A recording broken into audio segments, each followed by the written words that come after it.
In part 2 of this two-part series, I'll talk about the barriers to combating sexual harassment in the workplace and a handful of states that are doing something about it.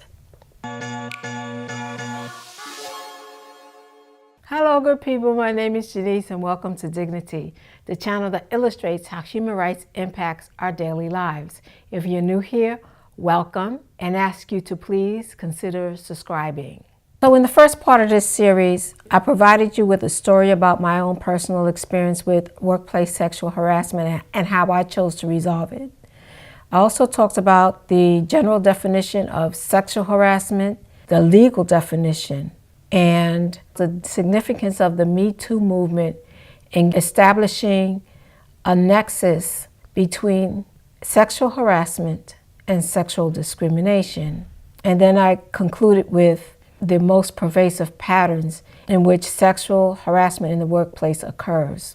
This second part is also a report on what the American Bar Association's section on civil rights and social justice prepared in its webinar on the topic. With the legion of women coming forward and some men, there is a sea change afoot as to how sexual harassment is being addressed in the workplace.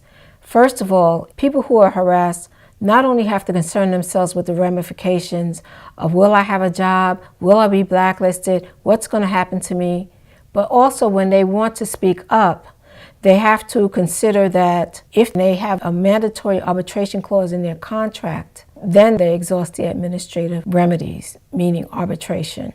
So they go through arbitration, they prevail or they don't prevail, but then they go to court. And that can take years, simply because employers generally have deep pockets and the petitioner does not. So it can drag out, the person still has to eat, pay bills. Now, once a case goes to court, there are a bunch of problems when it comes to the culture and the way the law classifies the definition of sexual harassment. Not only is it hard to put pervasive behavior, like in the example that I used for my own experience, it only happened one time. So if I had gone to court, I wouldn't be able to prove a pervasive pattern. Fortunately, I was able to nip it in the bud. Courts generally rule in favor of the employer. One, the employer has better resources and can hire a bench of attorneys. Two, a lot of times the judges can't relate to what the employee has gone through. And a lot of times these judges are old white males who lived a privileged life and cannot relate to the hotel worker who doesn't know what she's going to find behind door number 1306 when she goes to clean that room. I say all that to say that in general, employers do not have to face the legal hurdles that the employee has to face. That's why people were so quiet about it and suffered in silence. In addition to needing a job, they knew the stacks were against them. Legislation that's pending in response to the Me Too movement are as follows. California has pending legislation to extend the statute of limitations for administrative complaints from 1 to 3 years, to strengthen training requirements and prohibit requirement of signing NDAs or do not disclose agreements, which currently allow the culture in this society as well as the employer to keep knowledge of the harassment secret and to perpetuate it. Also, it proposes to prohibit sexual harassment in professional relationships.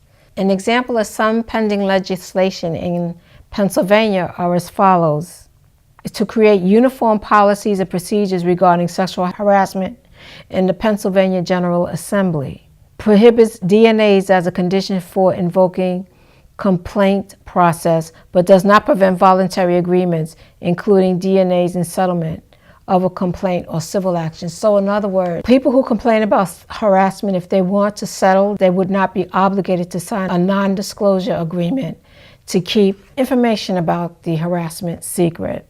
Recently passed legislation in response to the Me Too movement in California is the California Legislative Employee Whistleblower Protection. It extends the whistleblower protections to legislative employees.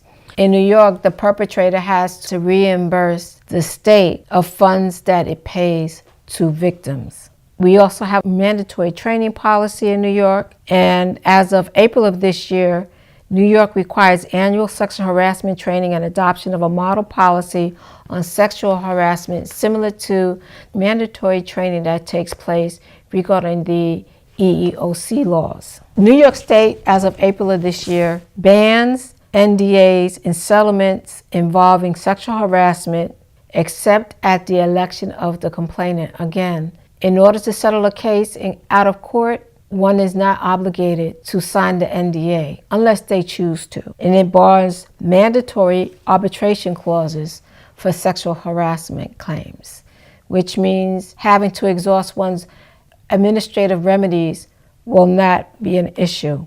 It'll also expand sexual harassment to protections of non-employees. Non-employees meaning people who are considered contract employees or temporary employees, vendors, consultants, subcontractors, and just to name a few. Washington State passed a law barring mandatory private dispute resolution, so they do not have to exhaust, again, their administrative remedies. So that's where we are. The laws that were passed in the past 3 months, and the Me Too movement has been the catalyst for the current changes that we see, which is going to change the culture with regard to workplace sexual harassment in the future. Until next time, be well and remember to live your life with dignity. Bye-bye.